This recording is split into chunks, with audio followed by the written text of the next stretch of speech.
Nintendo es una de las compañías más grandes de la industria del gaming, con 135 años de historia desde su fundación en 1889. Nintendo tiene grandes historias por contar, así como secretos que ocultar. Mi nombre es Ruxes y hoy estaremos navegando, además de sumergirnos en...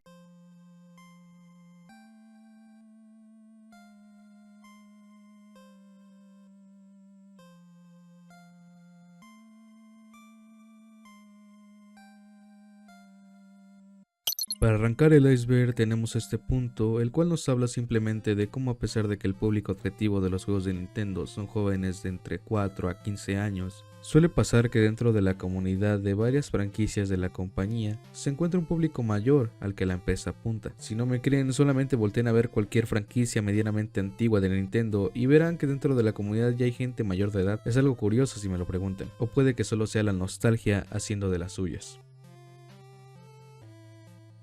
Seattle Mariners son un equipo de béisbol registrado en la MLB. La relación entre este equipo y Nintendo es curiosa. Resulta que uno de los dueños mayoritarios del equipo fue el tercer presidente de Nintendo, Hiroshi Yamauchi, quien compró el equipo en 1992. El rol de Yamauchi con el equipo duró desde la compra del mismo en el 92 hasta el deceso de este en 2013.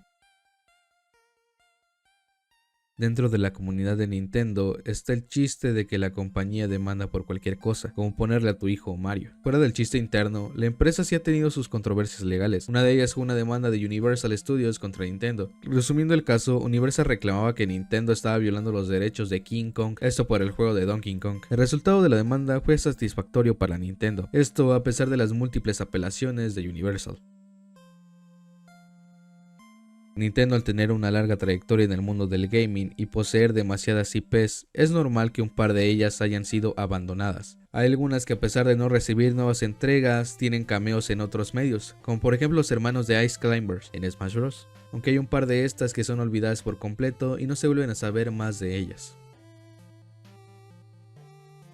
Dentro de los 135 años de la compañía se encuentran miles de historias. Nintendo, sabiendo esto, inauguró un museo el 2 de octubre de 2024. En este hay 8 exhibiciones interactivas sobre juegos clásicos de Nintendo y parte de su historia. Ciertamente es un sitio que resguarda la historia de la compañía.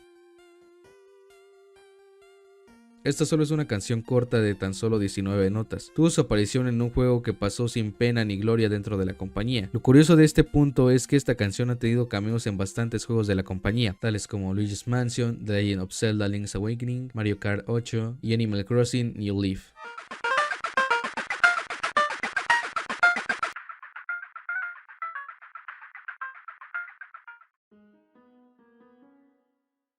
Mew es un Pokémon que tuvo sus inicios en los juegos de Pokémon Rojo y Azul. El origen de este fue por una broma interna entre los programadores del título, por lo que solo era obtenible mediante fallos en el código. No fue hasta un evento exclusivo de Pokémon Amarillo que Mew podía ser capturado por los jugadores.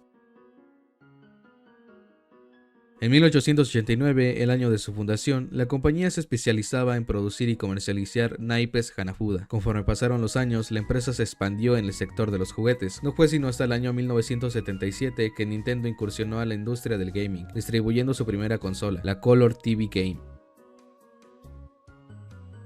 Mother 3 es el tercer y hasta la fecha último juego de la franquicia Mother. Este juego toca temas como el duelo, además de tener varios mensajes subliminales dentro del mismo, lo cual hizo que su fecha de lanzamiento en el 2006 fuera algo polémico para los estándares de Nintendo. Sin embargo, hoy en día este juego se considera de culto y el mejor de la saga Mother.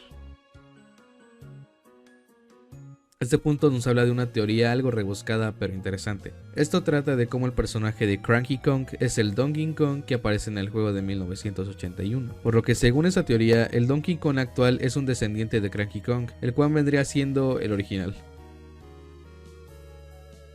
Este es un truco muy conocido y que seguramente más de uno ya llegó a realizar. En mi caso yo lo hice. Ese truco de soplar cartuchos se usaba cuando los juegos no querían arrancar, por lo que al soplar y volver a introducir el juego arrancaba de manera normal. Llámenlo magia, suerte o lo que quieran, pero funcionaba. El año de Luigi fue un evento creado para conmemorar el 30 aniversario del personaje. El inicio del evento fue el 14 de febrero del 2013 y finalizó el 18 de marzo del 2014. Durante ese año, Nintendo lanzó varios juegos en el que el personaje era el principal protagonista, como por ejemplo Luigi's Mansion Dark Moon, New Super Luigi U y Mario & Luigi Dream Team. Capitán N fue una serie emitida en Estados Unidos, Reino Unido, México, Canadá y demás países. Duró en emisión desde 1989 hasta 1993. El show incorporaba elementos de los juegos populares de Nintendo de la época. La premisa de la serie nos habla de Kevin, un adolescente, y su perro Duke. Ambos serían absorbidos por un vórtice, en el cual encuentran que Kevin debe cumplir una antigua profecía y convertirse en Capitán N. El nombre de Nintendo tiene un significado oculto. Este nombre es el resultado de tres componentes en japonés: Nin, que significa responsabilidad; Ten, que es sinónimo del cielo; y Do, que es equivalente a templo. El nombre no tiene una traducción literal al español, pero se podría interpretar como que el cielo decida. Bandai es una empresa encargada de la creación de juguetes, aunque tiene derechos para la distribución de productos y series animadas, así como también suele estar inmiscuida en el desarrollo y distribución de videojuegos. El punto nos habla de cómo Nintendo en 2012 adquirió un 2.6% de Bandai, lo que los convierte en accionistas de la compañía. Hay un easter egg dentro de Kirby Dream Land 3, y como pueden estar esperando, se trata de un cameo de Samus. Hay dos variantes de este easter egg, uno donde Samus aparece con su casco y otro en el que respectivamente Samus aparece sin él. Este punto nos habla sobre los Pokémon artificiales. Estos Pokémon, a diferencia de los tradicionales que conocemos, no son naturales, sino que son creados por el hombre o a base de desechos. Por dar un ejemplo, tenemos a los Pokémon Magnamine, Mewtwo, Magneton, Porygon y Claydol. La lista de este tipo de Pokémon es bastante extensa, por lo que mencionar a cada uno de ellos resultaría que este video dure más de 3 horas, cifra que no estoy dispuesto a pagar a gallar sus producciones. De 1990 a 1991 fueron publicados varios cómics de los personajes más populares de Nintendo en aquella época, esto mediante una editorial propia de la compañía llamada Nintendo Comic System. La lista de las series lanzadas por la editorial es la siguiente: Punch-Out!, Capitán N, Super Mario Bros., Metroid y The Legend of Zelda. Doghound es un juego para la NES publicado en 1984, en el cual el propósito era cazar patos con la pistola de sensor que venía en la consola. El juego no contaba como tal con un final y podría ser infinito, aunque al llegar al nivel 100 del mismo, los patos empezarían a volar a una velocidad en la que el sensor de la pistola no alcanzaba a reaccionar, por lo que prácticamente llegar a este nivel era el tope del juego. Para este punto del iceberg debemos volver a 1996. Dentro de Game Freak, la empresa madre de Pokémon, estaba desarrollando las ediciones oro y plata de este, además de tenerse previsto el lanzamiento en 1998, pero el equipo de tan solo 4 personas en aquel momento no logró llegar a la fecha. Es aquí cuando entra Iwata, que con su experiencia de programador no solo logró sacar adelante el proyecto, sino que se dio cuenta de que el juego podría ser traducido de una manera más eficiente, permitiendo la expansión de la franquicia Pokémon a lo largo del mundo. De no ser por Iwata, Pokémon seguramente no habría salido de Japón, por lo que muchos fans, a pesar del fallecimiento de Iwata, siguen agradeciendo sus aportes. John Kirby fue un abogado estadounidense, el cual ayudó a Nintendo durante la demanda de Universal Studios. Gracias a las habilidades de John como abogado, la empresa pudo salir del tribunal de manera satisfactoria. En agradecimiento a John, Nintendo nombró al personaje de Kirby en honor al abogado, el cual pasaría al más allá en 2019. Descansa en paz, John Kirby. Seguramente la mayoría conoce los problemas que ha tenido Nintendo con los creadores de emuladores. SNES Station es un emulador de juegos de Super Nintendo para la PlayStation 2. Este emulador es uno de los más conocidos y curioso, ya que te permite jugar en una consola externa juegos de la compañía. Este punto nos habla de un mito, sobre cómo Metal Mario podía ser un personaje jugable siguiendo una serie de pasos muy rebuscados. Como ya lo dije, esto es falso. La gente que se mostraba jugando con Metal Mario tenía el juego modeado. Doy fe de que aquel mito es falso, ya que cuando era niño yo intenté hacer esto y solo me llevé una gran decepción. Este mito viene de la primera generación de Pokémon. Se trata de seguir una serie de pasos que te llevaba a un camión que estaba detrás del SS Aim. Estando ahí, si usabas la MO Fuerza, podrías mover el camión para entonces. Debajo de este encontrarías una Pokéball con Mew dentro. Había variantes de la historia, algunas añadían más pasos y otras añadían unas especificaciones diferentes, aunque al final el mito original y sus variantes obviamente eran falsos. El camión no se podía mover y solamente era una decoración puesta por ahí. En los primeros años de YouTube empezaron a surgir videos de gente encontrando la Trifuerza en distintos lugares del juego. Los que han jugado este título sabrán que no es posible encontrar la Trifuerza de manera natural en el juego, porque todos los videos de la gente que supuestamente había encontrado esto eran solamente modificaciones del juego para que el objeto apareciera. Durante muchos años se creía que Luigi podía estar oculto en algún punto de Super Mario 64, por lo que muchos gamers buscaron en cada rincón del juego una manera de encontrar a Luigi. No fue sino hasta 24 años del lanzamiento del juego que una serie de filtraciones golpeó a Nintendo, revelando texturas de Luigi. Esas texturas eran para el multijugador cancelado del juego, por lo que sí, Luigi sí existió en Super Mario 64, pero no como la mayoría creía. Al menos la comunidad ya tuvo el final que tanto estuvieron buscando. La Nintendo 64 Disk Drive o 64DD fue un complemento para la Nintendo 64. Este ofrecía grandes cantidades de almacenamiento en comparación a la mayoría de cartuchos, además de conectarse en la parte baja de la consola, un complemento del cual seguramente muchos en la audiencia no tenían conocimiento de su existencia, ya que este complemento solo salió en Japón. Para los jugadores de Smash Bros. Melee sabrán que los trofeos son algo de colección y bastante valiosos, pero hay ciertos trofeos que para el gamer promedio no son posibles de obtener, como por ejemplo el trofeo 202 de Mario y Yoshi. Este trofeo solo era obtenible en la versión japonesa del juego, además debías asistir a una conferencia y llevar tu GameCube para poder recibir este y otro trofeo exclusivo. Para la gente que le gustaría platinar los juegos, esto puede ser un impedimento gigantesco, pero el hecho de que estos trofeos sean tan raros hace que su valor sea inmenso. Esta historia es muy curiosa, pero vale la pena contarla. Gunpei Yokoi empezó en Nintendo como un conserje que le daba mantenimiento a los aparatos electrónicos. En una visita de Hiroshi Yamauchi, el cual era presidente de la compañía en aquel tiempo, vio como Gunpei trabajaba en un prototipo de algo, según él, para matar el tiempo. Hiroshi quedó sorprendido y decidió subir de rango a Gunpei. En su nueva posición, Gunpei se encargó de desarrollar la Game Boy. Como ya lo saben, la consola fue un éxito. Gunpei siguió dirigiendo proyectos hasta su dimisión de la empresa en 1996. Al año Gunpei moriría en un trágico accidente de coche, aunque su legado en la compañía será perpetuo. Para los que tuvieron una Wii, seguramente no se detuvieron a leer el manual de instrucciones, pero si lo hicieron se habrán topado con ilustraciones muy extrañas como estas. Resulta que parte de las instrucciones del manual eran una broma de parte de los diseñadores de la compañía. Eso explica por qué algunos de los dibujos representativos eran tan extraños. Este caso es similar al de John Kirby. En vida, Mario Siegel fue un promotor inmobiliario. La relación entre Mario y la compañía está en que en 1981, durante el desarrollo de Donkey Kong, Nintendo estaba trabajando en un bloque de oficinas que pertenecían a Mario. Cuenta la leyenda urbana que Nintendo se trazó con los pagos, pero que Mario confió en el proyecto y tuvo tolerancia con los pagos. En agradecimiento a la tolerancia de este, Nintendo decidió nombrar al personaje en su honor. Mario Siegel falleció en 2018, pero su nombre quedará inmortalizado en el personaje más icónico de Nintendo. La mano blanca es una creepypasta de Pokémon. Supuestamente, al ir al piso 3 de la Torre Lavanda, te enfrentarías a la mano blanca, la cual tenía un spray de una mano en descomposición. Supuestamente, si perdías contra esta mano, había un spray de tu entrenador Pokémon muriendo. Aunque claramente este rumor es falso y solamente es una historia más de terror del internet.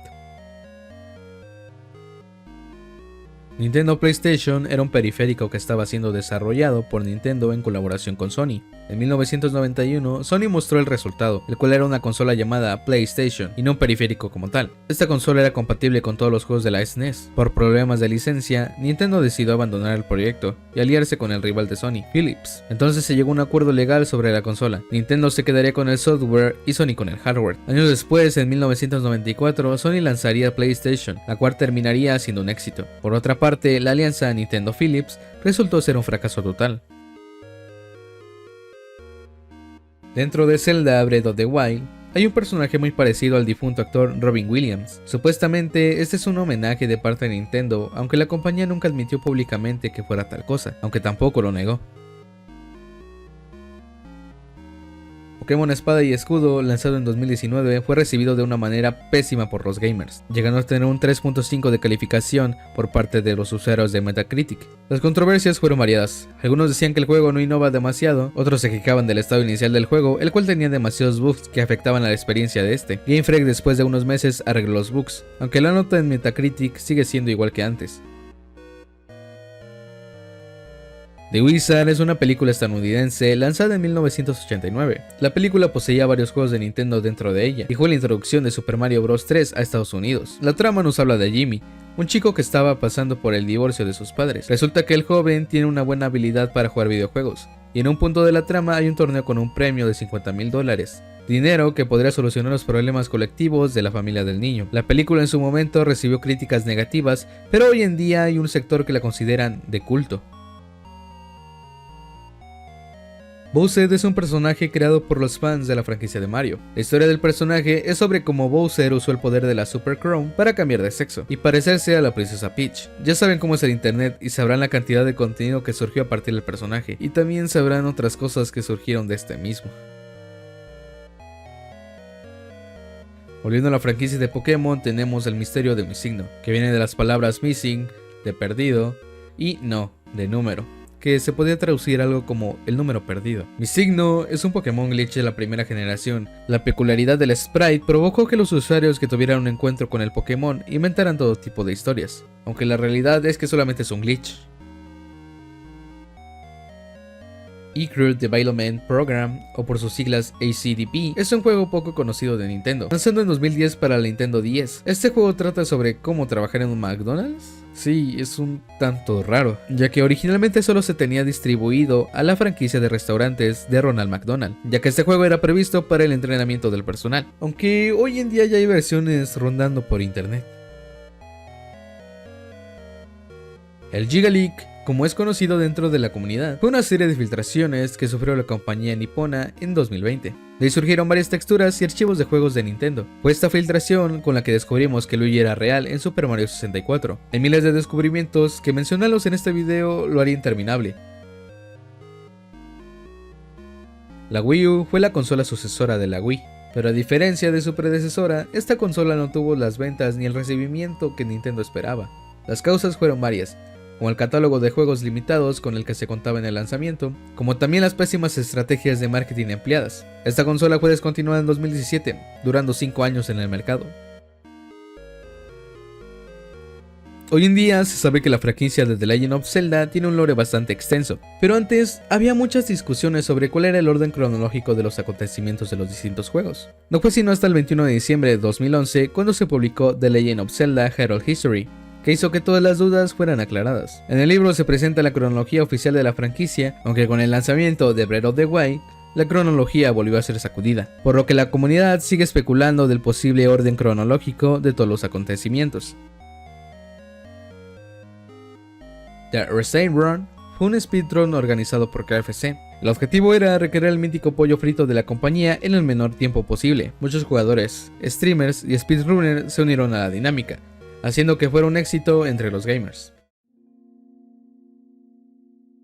Antes de seguir con el iceberg, les recuerdo que si les está gustando este video le pueden dar like y suscribirse. Así no olvidan de ver los siguientes videos que esté subiendo.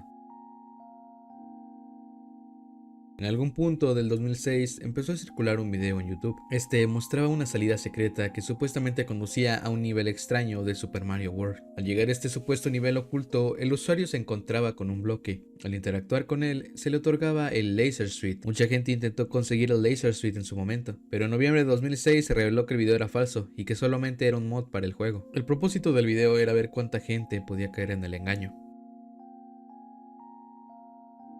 Esta teoría nos habla de que toda la serie de Pokémon ocurre en la cabeza de Ash. Esto a raíz del accidente del primer capítulo de la serie original. Se explicaría por qué Ash nunca crece en el transcurso de la serie y las distintas temporadas que fueron surgiendo con el paso de los años, aunque la teoría del coma se ha convertido en un cliché en internet.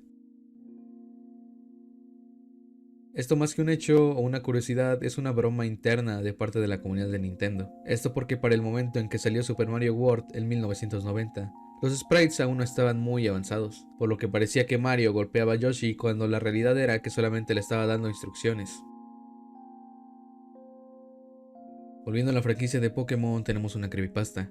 Esta nos habla sobre cómo un joven recibe un cartucho el día 31 de octubre. Entonces empieza a seguir una serie de pasos que venían en una nota que recibió junto al cartucho. A partir de ahí las cosas se ponen algo raras. Los NPC del juego empiezan a desaparecer. La historia termina con el entrenador Pokémon enfrentando a una criatura conocida como el Rey Unknown. Al parecer solamente hay un texto que dice "Él ha sido liberado". Muchos conocemos que el público objetivo de Nintendo es la gente joven, por lo que al momento de recibir un Mortal Kombat en su consola por primera vez, censuraron muchas partes del juego, lo cual es más curioso del hecho de que haya un personaje oculto en la versión de Nintendo 64 de Mortal Kombat Trilogy. Este personaje es Chameleon, el cual tuvo su primera aparición en esta versión exclusiva del juego. Hasta el momento el personaje solo cuenta con 3 apariciones en toda la franquicia, siendo la última de ellas un cameo en la entrega más reciente de Mortal Kombat. Si recuerdas anteriormente en el Iceberg mencioné cómo se canceló el proyecto de Sony con Nintendo justamente por esta consola. La Philips CDI fue lanzada en 1991 y rápidamente se ganó un puesto en el Salón de la Infamia de los videojuegos, esto por los pésimos títulos que fueron lanzados. Fue tan mala la recepción del CDI que Philips hasta la fecha no ha vuelto a incursionar en la industria de las consolas. Mientras que Sony, sin el apoyo de Nintendo, sacó una de las consolas más icónicas de la historia del gaming, como lo es la primera PlayStation. El Game Genie es una serie de cartuchos para poder hackear juegos. Estos cartuchos permiten modificar la programación del juego para poder lograr cosas que de manera natural no serían posibles. Las consolas de Nintendo que en su tiempo fueron modificadas con estos cartuchos eran la NES y la SNES. Podemos decir que esta es una de las primeras formas de alterar los videojuegos. Super Mario Spikers es un proyecto cancelado del fontanero más famoso de la industria. Supuestamente el desarrollo de este título fue iniciado en 2006 y 2007. El juego tendría varios elementos de lucha libre, esto porque la desarrolladora Next Level Games había participado en el desarrollo de un juego de la WWE. Supuestamente la razón de la cancelación de este proyecto fue por la violencia que había en el mismo. El juego era desconocido para el público hasta que se filtró un prototipo en 2014.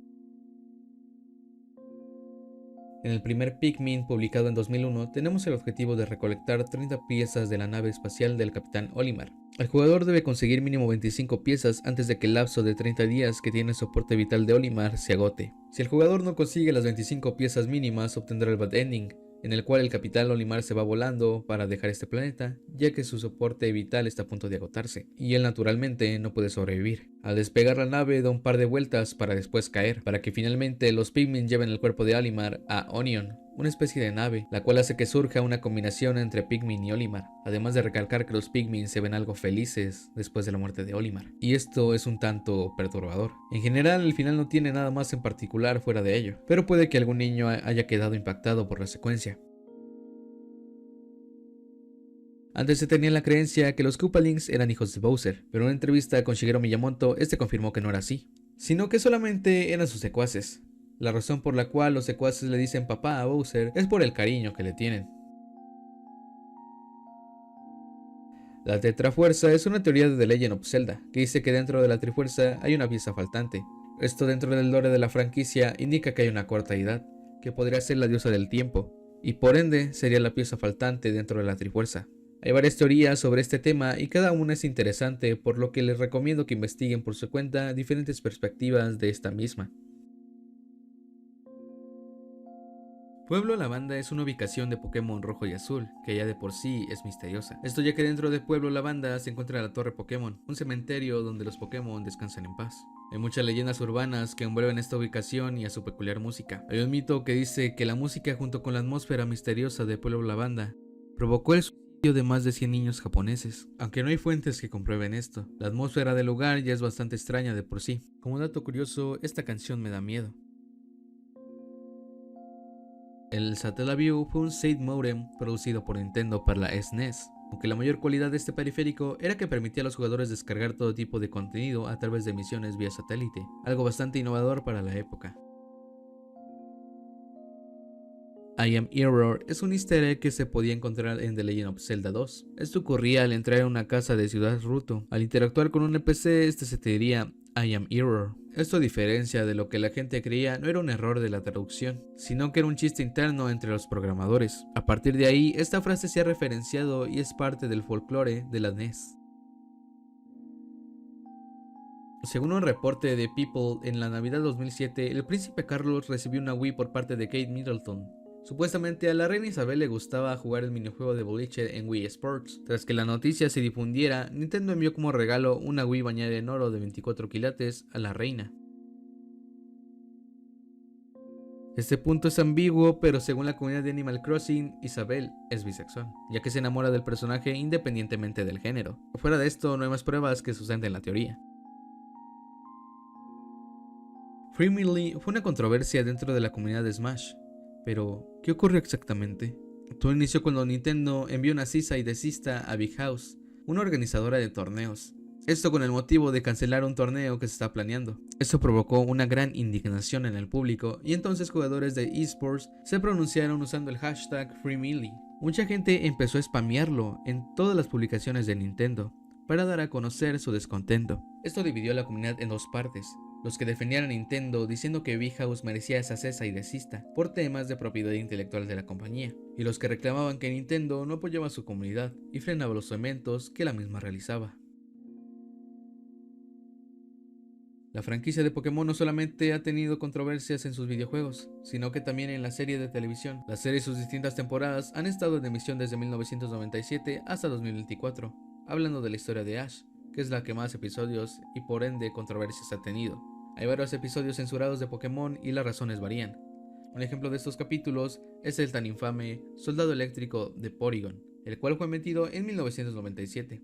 Este capítulo tiene un momento cerca del final en el cual empieza a aparecer luces azul y rojo, las cuales parpadean rápidamente. Esto para los niños que tenían epilepsia provocaba convulsiones, migrañas y otros síntomas. El registro de víctimas después de ver este episodio fue de 685. Esta es la razón por la cual el episodio fue baneado de la televisión.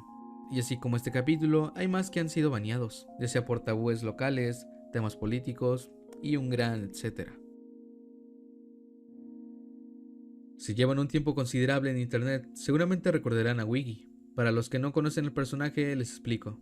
Wiggy es un sprite de Luigi proveniente del juego de Mario is Missing, publicado en 1992, pero no fue sino hasta 2007 que el sprite Luigi empezó a ser usado en memes y videos. Una de las razones de la viralidad de este meme fue la incomodidad que llegaba a transmitir el sprite, esto por la mirada y la postura, aunque hoy en día se considera algo de culto para el internet de los 2000. La franquicia de Pokémon lleva tantos años en el mercado que es inevitable que muchos conceptos se hayan perdido en el tiempo. Dentro de estos hay cientos de Pokémon que no llegaron a los juegos. Algunos tuvieron menciones en la serie y otros simplemente quedaron como ideas descartadas.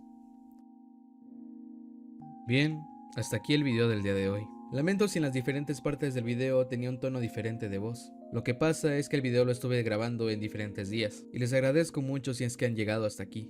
No olviden de darle like y suscribirse. Y sin nada más que decir, mi nombre es Ruxes. Nos vemos.